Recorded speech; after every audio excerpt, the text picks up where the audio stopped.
Hello, good morning or good evening.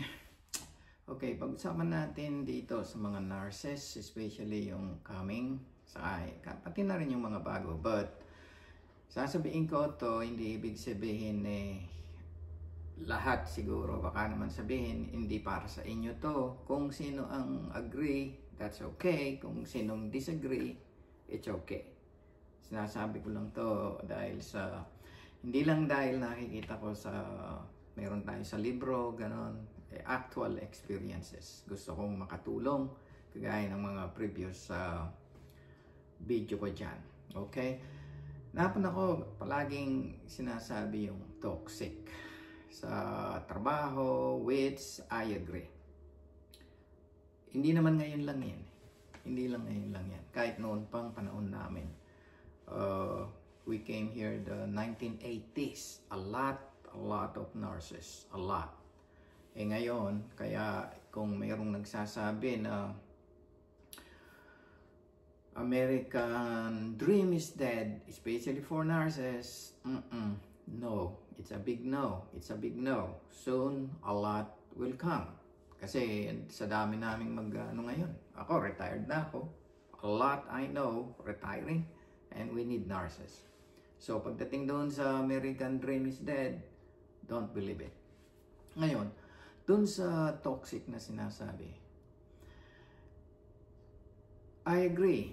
Sa trabaho mismo, as a nurse, syempre, heavy yan. Toxic sometimes, not all the time.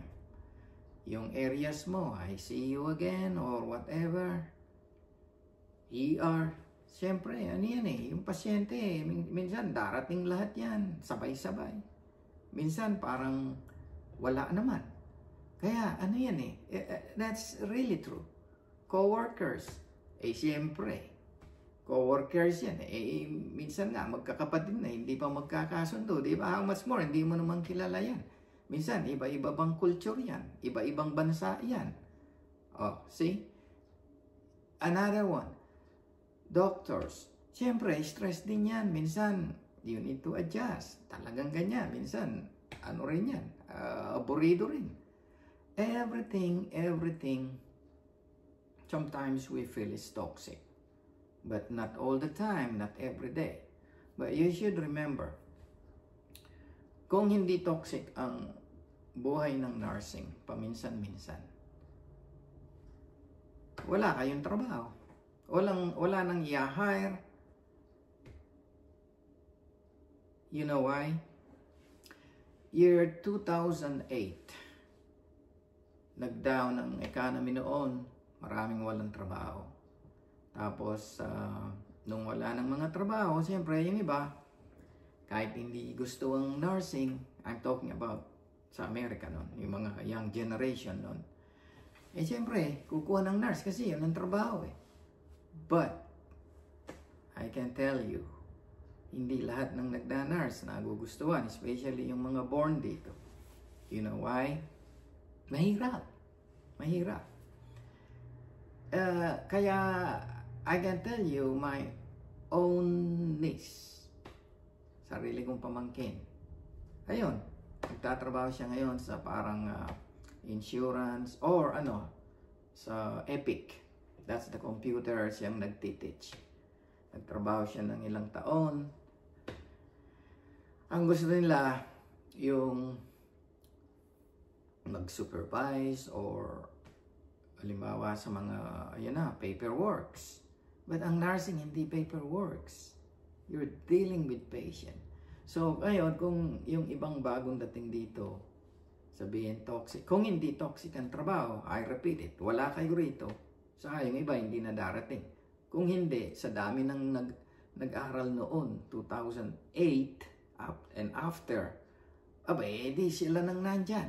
Kaya lang iba, nag-quit, nag-iba ng profession. So, kahit na sinasabi pa na ganyan, we are lucky. So, that's why you need to take care of it. Alright? Relax, calm down. And then, concentrate. Tapos yung, palagi kong sinasabi yung policies, procedure, protocol you have to follow. You know why? Kasi may mga experience kami. Kahit ako, personally. One time, nung nandun ako sa city, ang policy, protocol, you cannot give medication, this kind of medication, that unless the doctor is present. So ngayon, itong nagkataon itong doctor, medyo vibes ko na, friend ko na. Sabi ko, Doc, I will give this medication. Sabi niya, give it, Will. It's okay. I said, no, I will not give it. Not unless you're here. That's the policy. Okay. Guess what? As soon as I gave it, actually, hindi pa yung IV pusto, pinadaan pa namin sa, piggyback. Piggyback. Pagkabigay, walang nanitim na yung pasyente. I gave Benadryl, epinephrine, Zolocortep, and then dala kagad sa ICU. Siyempre, ganun talaga yan. You need to follow.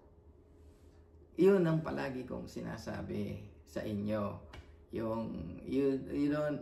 It's not easy kasi dito sa Amerika, hindi pwede sa kagaya sa Pilipinas din, siyempre medyo kakaber ka doon. Dito, cover your back. You cover your back. Because when you're there, ikaw lang ang lalangoy. Kahit pa kaibigan mo rito, pag nagka-problema ka, hindi ka pwedeng protektahan. Hindi. Mga documentation dyan, sample sa documentation. Nag-i-in-charge ako nun. Biglang may yung secretary namin, sabi niya, we have a problem. What's the problem? Sabi ko, no, we have a letter from a lawyers, something like that. Because remember, dito sa Amerika, marami rin ang stress ng mga nurses dito, lalo na yung mga hindi pa alam ng mga bago, yung legality. Maraming rito, suing dito rin, maraming abogado rito. So, sabi niya, we have a letter from the a lawyer, something, yung gustong mag-sue nung pasyente kasi daw bakit ginawa yung procedure na hindi naman dapat. Siyempre, gustong kumita ng pera din, di ba? Wala sa kanila. May kilala sigurong lawyer, yun na matin. So, ngayon, ang sinabi, sabi ko, what's the real problem there? Sabi niya, they did not allow. Wait, sabi ko, supposed to be there's a consent there. Can we look? That's the point. Sinabi dun sa yung hindi ba yung kinonsent. Tiningnan namin lahat. Pag tingin namin, it's good. Yung isang nurse, akala niya, nanginginig, akala niya, hindi niya napa-assign yung pasyente. Which is, everybody do that. Supposed to be. Sabi ko, let's see, let's look. Nakita namin, buti na-signan. Kung hindi na-signan yon, that's it. That's a big problem. Pero sinignan niya you do consent. Ibig sabihin, inalaw mo, di ba? Ganun lang yun. So, ang point dyan, cover your back. And then, don't assume. Halimbawa, kahit na magbabites kayo dyan, sabihin, give this. Kung hindi mo pin-repair, we know that. So, kaya yun ang isang example. Another good example is, kaya binibigay ko tong example, baka kaakala naman ninyo na easy. Hindi rin. At the same time, hindi ko rin kayo tinatakot. Isang naman, yung sa OR yung pasyente. Tapos itong nurse, nagtatrabaho doon sa mga bago siya pumunta ng OR. Diba? So ngayon, ginawa niya lahat ang documentation and everything, lalo na pag papuntang OR, ang iniisip dyan, yung bleeding. Siyempre, bleeding, yan, opera yan. So, ititingnan mo yung bleeding history, PT-INR, although, ang responsibility niyan, yung mga doktor na rin, saka yung mga pre-op na tumitingin dyan, gano'n. But, remember this. Pag may problema dito, yung mga halimbawa kaso, nagdating yung lawyer, lahat yan kasama. Hindi ibig sabihin yung doktor lang ang o yung anesthesia. Lahat yan from the start. Yung pre-op, yung mga nurse na nag-admit, yung mga ganon-ganon. Kasama yan. So, manghinginig ka ngayon. Kaya lahat ng sinasabi ko tungkol halimbawa doon sa malpractice, malpractice na insurance, you need that. At the same time, mayroon ding namang covered ka rin ng hospital na covered ka just in case may kaso, parang may mga lawyer yan.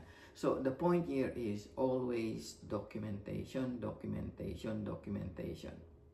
Ngayon, if you are a nurse, you have the time to look for the mistakes of your coworkers, then you have a problem. Wala ka ng time dito. I-focus mo yung trabaho mo. And then, related to 2008 na sinabi ko, just be nice, just be cool. Of course, kung hindi tama, you can talk in a nice way, but you cannot say, oh, I will resign. No. Kung bago kayo rito, paano kayo makapag-resign kung may contract kayo? How much you need to pay? Think about it. And then, on top of that, as I said, kung aalis ka, papayagan ka pa. Okay, magbayad ka.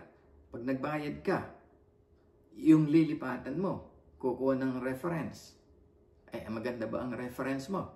Ang daming sa akin noon, nag-send ng email about a certain person.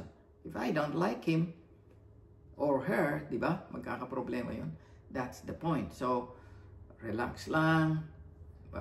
Isa pa, yung 2008, kagaya ng pag mabait ka, nagtanggalan lahat, may chance ka. Rather than medyo kinaiinisan ka, then you have a problem. But anyway, konti na naman ang time, abos na. I need to talk a lot. Okay? Kung hindi po ninyo gusto, pasensya lang. Kung gusto ninyo, salamat. Paki-subscribe na lang po. Paki-share para at least yung iba na gustong matuto, malaman, makita. Maraming salamat po. Ingat kayo lahat dyan. Paki-share na lang po. Share and then subscribe. Thank you. Bye.